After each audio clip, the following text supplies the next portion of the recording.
নমস্কাৰ, মই কাহৰুল আৰু এই মুহূৰ্তত ৰাজ্যবাসীৰ বাবে এটা অত্যন্ত গুৰুত্বপূৰ্ণ খবৰ লৈ আহিছোঁ। বান সাহায্য বিচাৰি যোৱাত বিজেপি ৱাৰ্ড সদস্যৰ চৰম অসভ্যালি। চিৰা খাই দিন পাৰ কৰিবলগীয়া হৈছে বান পীড়িতই। আৰু বান সাহায্য বিচাৰি যোৱাত স্থানীয় ৱাৰ্ড সদস্যই যাব দিলে মুখ্যমন্ত্ৰীৰ ওচৰলৈ। শিৱসাগৰৰ নামতিয়াল দৰিকাপাৰ অঞ্চলত হাহাকাৰ অৱস্থা আৰু চৰকাৰৰ ফালৰ পৰা কোনো সাহায্য পোৱা নাই বুলি গাঁওবাসীয়ে অভিযোগ উত্থাপন কৰিছে। বানে উটুৱাই লৈ গৈছে সকলো আৰু উপায়হীন হৈ শতাধিক পৰিয়ালে এতিয়া আশ্ৰয় ল'ব লগা হৈছে নামঘৰত। আৰু বান পীড়িতৰ কাষত থিয় দিছে এতিয়া অসমীয়া যুৱ মঞ্চই। জনাব চেষ্টা কৰিছোঁ এই মুহূৰ্তত ৰাজ্যবাসীৰ বাবে এটা অত্যন্ত গুৰুত্বপূৰ্ণ খবৰ। বান সাহায্য বিচাৰি যোৱাত বিজেপি ৱাৰ্ড সদস্যৰ চৰম অসভ্যালি।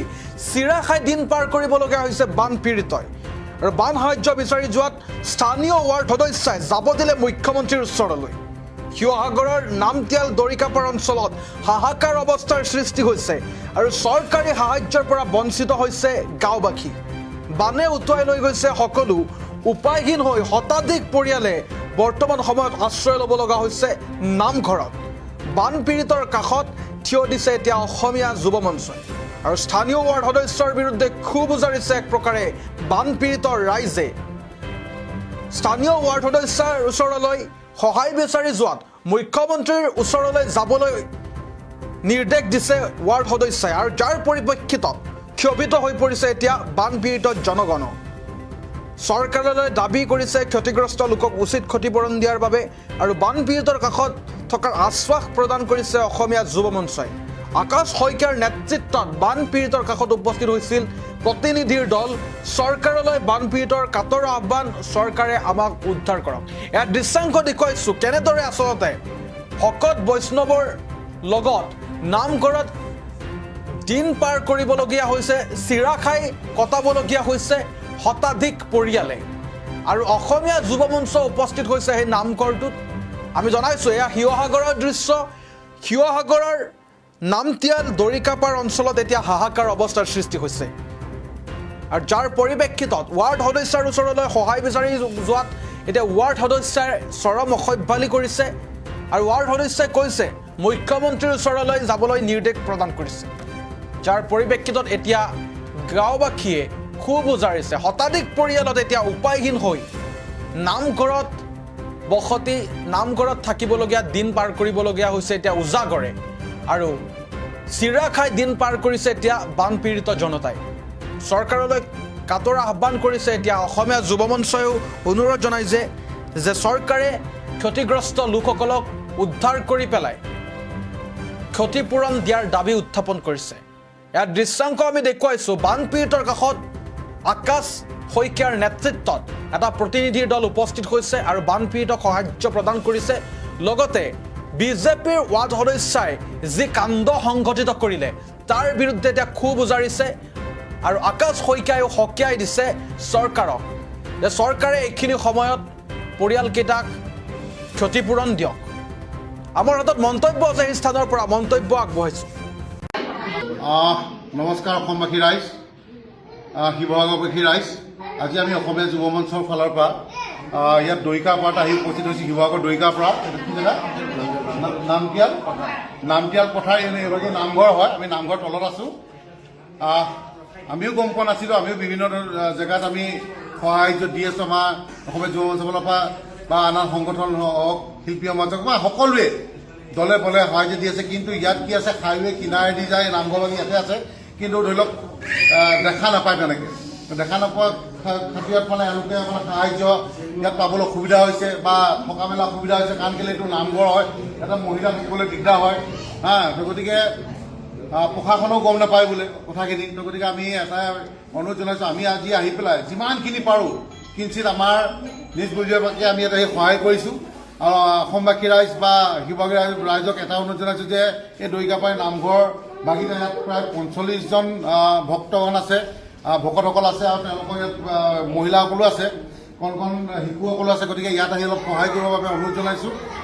আৰু লগতে এটা কথা ক'ব বিচাৰিছোঁ, ইয়াৰ যিগৰাকী ৱাৰ্ড মেম্বাৰ, সেই ৱাৰ্ড মেম্বাৰগৰাকীৰ ওচৰলৈ বোলে তেওঁলোকে গৈছিলে যে আমাক অকণমান সহায় কৰক, চাউল নাই, মুড়ি নাই, একো নাই। তেওঁলোকে অকল চিৰা খাই খাই আছে ইয়াত।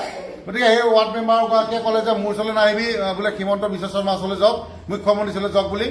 তেওঁলোকক হেঁকাহি মাৰি পঠিয়াই দিলে। গতিকে এই সময়ত এনেকুৱা নিন্দনীয় ঘৃণনীয় কথা এই ৱাৰ্ড মেম্বাৰগৰাকীয়ে ক'ব নালাগিছে। ৱাৰ্ড মেম্বাৰগৰাকীৰ নামটো কি আছিলে? বৰ্ণালী বৰা। এই দৰিকাপাৰা কিবা বিজেপি ৱাৰ্ড মেম্বাৰ হয়, কিন্তু বিজেপি ৱাৰ্ড মেম্বাৰ হৈ সেইষাৰ কথা কৈছে। এইটো খুব দুখ লগা কথা, কাৰণ কেলৈ হিমন্ত বিশ্ব শৰ্মা ডাঙৰীয়া বা আজি হিমন্ত মামাই হয়তো তেনেকুৱা আপোনালোকক ক'বলৈ বা কৰিবলৈ তেনেকুৱা শিকোৱা নাই। কাৰণ কেলৈ আমি যি দেখিছোঁ মুখ্যমন্ত্ৰী ডাঙৰীয়া নিজে আহি ইয়াত উপস্থিত হৈছে, দুখৰ ভাগি হৈছে। গতিকে তেওঁ যিমান পাৰে সাহায্য পঠিয়াই আছে। গতিকে তাৰ পিছতো যে তেওঁলোকৰ দলৰ ৱাৰ্ড মেম্বাৰে তেনেকুৱা ধৰণৰ আচৰণ কৰিছে, তেনেকুৱা ধৰণৰ বিহেভ কৰিছে, খুব আমি দুখ প্ৰকাশ কৰিছোঁ। আৰু এটা কথা অনুৰোধ জনাইছোঁ বা এতিয়া যি হৈ গ'ল এইখিনি কথা, এই সময় যুঁজা সময় নহয়। মানুহৰ বাবে হাতে হাত ধৰি আমি আগুৱাই যাব লাগিব। এটা কথা আমি অনুৰোধ জনাব বিচাৰিছোঁ যে ইয়াত আকৌ কৈছোঁ প্ৰায় 45জন ভকত বৈষ্ণৱ ইয়াতে আছে এই নামঘৰ ভাগি এইফালে। গতিকে আমি এটাই অনুৰোধ জনাইছোঁ, ইয়াতে মহিলাসকল আছে প্ৰায় 45-45 মিলাই ইয়াতে প্ৰায় 60জনমান হ'ব। গতিকে আমি এটা অনুৰোধ জনাইছোঁ, অসমবাসী ৰাইজে বিভিন্ন জেগাত দি আছে, কিছুমানে জেগাই বিচাৰি পোৱা নাই যে ক'ত সাহায্য দিম। গতিকে আমি কৰিছোঁ যে দৰিকাপাৰা ইয়াৰ কিনাৰতে এইটো আপোনাৰ কি আছে, দ্বিতীয় পিচ, আমাৰ দ্বিতীয় পিচটো আছে। দ্বিতীয় পিচটো আপোনাৰ জাজি ফালৰ পৰা আহিলে দ্বিতীয় পিচটো পাৰ হৈ কিনাৰতে নামঘৰ ভাগি দেখিব। আৰু শিৱসাগৰ ফালৰ পৰা আহিলে এইখন আমাৰ দৰিকাৰ যিখন দলং, সেই দলংখন পাৰ হৈ আপোনালোকে বাওঁ চাইডে দেখিব। গতিকে সকলোকে সাহায্য কৰিবৰ বাবে অনুৰোধ জনাইছোঁ। আপোনালোকে দেখিছে যে আমি অসমীয়া যুৱ মঞ্চই কেন্দ্ৰীয় সমিতিৰ ফালৰ পৰাই হওক, জিলা ফালৰ পৰাই হওক বা আমাৰ অসমীয়া মহিলা মঞ্চই হওক, সকলোৱে উঠি পৰি প্ৰত্যেক জিলা যি চৰাইদেউ শিৱসাগৰত দৈনিক সোমাই আছোঁ, সাহায্য প্ৰদান কৰি আছোঁ। তেনেকৈ সকলোৱে সাহায্য প্ৰদান কৰি আছে। অসমৰ বিভিন্ন প্ৰান্তৰ পৰা আহি আছে সকলো। গতিকে ইয়ালোকক অকণমান যদি এইফালৰ পৰা আহোঁতে এইফালে ক্ৰছ হয় অকণমান ইয়াতে সোমাই যিমান পাৰে সাহায্য কৰি যাবৰ বাবে অনুৰোধ জনাইছোঁ। মানে কি আমাৰ খোৱা বোৱা দিগদাৰ হৈছিলে, বানপানী আমাৰ ইমান দিগদাৰ হৈছে। আমি ল'ৰা ছোৱালীবোৰ আহি আমি ইয়াত নামঘৰ সোমাই যেনে তেনে পাণ ৰক্ষা কৰি আমাক খাবলৈ গ'লে যেতিয়া দিগদাৰ হৈছে, আমি উপায় নাপায় ৱাৰ্ড মেম্বাৰগৰাকীলৈ ফোন কৰিলোঁ। নগৰ ৱাৰ্ড মেম্বাৰ আমাৰ যিগৰাকী হয় তেখেতলৈ ফোন কৰিলোঁ, বাইদেউ আমাক এনেকৈ আমি আছোঁ, চাউল কিবা দিছিল বুলি শুনিছোঁ, আমাক ক'ত গ'লে পাম আমি কৈ তেখেতক সুধিলোঁ। সোধাত তেখেতে কৈছে মুখ্যমন্ত্ৰীৰ ওচৰলৈ যোৱা, DC ওচৰলৈ যোৱা। মোক সেইবোৰ কথা কৈ থাকিবা, DC মুখ্যমন্ত্ৰীয়ে তোমাক মোক দিব, মোলৈ ফোন কৰি নিদিবা কৈছে। আমি যে উপায়ন্ত হৈ সেইদিনাখন আমি লগন থাকি চিৰা আমি জ্বলাই খাই গুচি ফুৰি যালোঁ। এই সময়ত জনপ্ৰতিনিধি সেইটো বহুত দুখ পাইছোঁ সেইদিনা। যিকি নহওক ঠিকে আছে, যদি মুখ্যমন্ত্ৰীক ক'বলৈ কৈছে হ'ব, ঠিকে আছে। মুখ্যমন্ত্ৰীক আমি ক'ব লাগিব তেতিয়া কথাখিনি। কথা সেইটোৱে তেওঁ ৱাৰ্ড মেম্বাৰ দি আপোনালোকে এনেই পাতিলে, এনেই শিকাই দিলে। তেওঁ কি দলৰ ৱাৰ্ড মেম্বাৰ? বিজেপি দলৰ ৱাৰ্ড মেম্বাৰ। বিজেপি দলৰ ৱাৰ্ড মেম্বাৰ আহি পেলাই তেনেকুৱা কথা ক'ব লাগে। সেইটো কি জেগা আপোনালোকৰ? নামটো ৱাৰ্ড মেম্বাৰ নামটো কি? বৰ্ণালী বৰা, দৰিকাপাৰা ৱাৰ্ড মেম্বাৰ বিজেপি। গতিকে ৰাইজে গম পাব লাগে। এই দুখৰ সময়ত ঘৰ দুৱাৰ এই পেলাই ইয়াত আছে। আপোনালোকক কি কৈছে যে সাহায্য দিছে মুখ্যমন্ত্ৰী ward member Barnali Duarah, Sivasagar Darikapara ward member, BJP ward member. হয়তো এইটো মানে সন্মানীয় মুখ্যমন্ত্ৰী ডাঙৰীয়া এইটো গম নাপাব পাৰে। আনকালে মুখ্যমন্ত্ৰী ডাঙৰীয়া এইটো যিমান পাৰে ইমান সাহায্য ৰাইজে পঠিয়াইছে। ইয়াত 2 নম্বৰ তেওঁলোকে কৰি আছে। মানে মুখ্যমন্ত্ৰী ডাঙৰীয়াটো মানে নিজেই আহিছে, নিজেই ঘূৰি ফুৰিছে। তেওঁ সেইটো কাম নকৰে আমাৰ হিচাপত। আৰু তেওঁলোকৰ যদি বিজেপি দলৰ মানুহে এইটো কাম কৰিছে, বহুত বেয়া কাম কৰিছে, নিন্দনীয়। আমি সৰু ল'ৰা ছোৱালী হৈ যেনে সোমাই যাওঁ, চাউলৰ কোনো উপায় নাইকিয়া হৈ গ'ল। আমি তেতিয়া চাউল চৰকাৰৰ অনুদান দিছে বুলি শুনিলোঁ, মানে টিপাল দিছে বুলি কিবা কিবি বস্তু দিছে শুনিলোঁ। আমি যেনে তেনে টিপালখন পটককৈ নামঘৰত সোমাই যিবোৰ বেয়া হৈছে আমাৰ ল'ৰা ছোৱালী, আমি টিপালে ইয়াত আৰু এটা কথা হ'ল, পৰিয়াললৈ থাকিব নোৱাৰা, মহিলাটো থাকিব নোৱাৰা এটা কাৰণ, যিহেতু এইজন নামঘৰত মহিলাসকলে আজি পাৰে নহয়, তেওঁলোকৰ সমস্যা এটা গতিকে সেই সমস্যাটো লৈ সদায় তেওঁলোকক নিৰাপত্তা এগৰাকীটো 3 দিন বাহিৰত হ'ল, মানে কি তেওঁ মনমোহন অৱস্থাত 3 দিন মানে টিঙৰ চালি আমি ধান খুৱাবলৈ কিমান বিচাৰ নাছিলোঁ, সেইটো কাৰণেহে বিচাৰিছোঁ। নামঘৰত আছে আমাৰ, কাৰণ মহিলাসকলে এই ভাল এই বেয়া, কাৰণ তেওঁলোকৰ সেইখিনি তেনেকুৱা হ'লে মানে নামঘৰত থাকিব।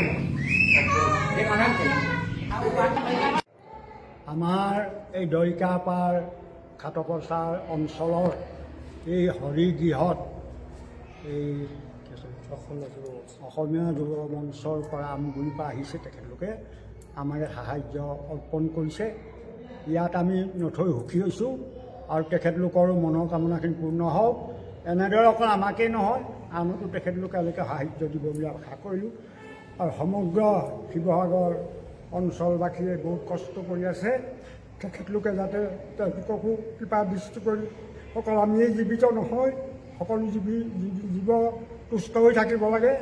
সেয়েহে আমি তেখেতলোকক ধন্যবাদ দিছোঁ আৰু তেওঁলোকৰ ভৱিষ্যত জীৱন উজ্জ্বল হৈ মনোহৰ বাঞ্ছাখিনি পূৰণ কৰিব বুলি আমি আশা কৰিছোঁ।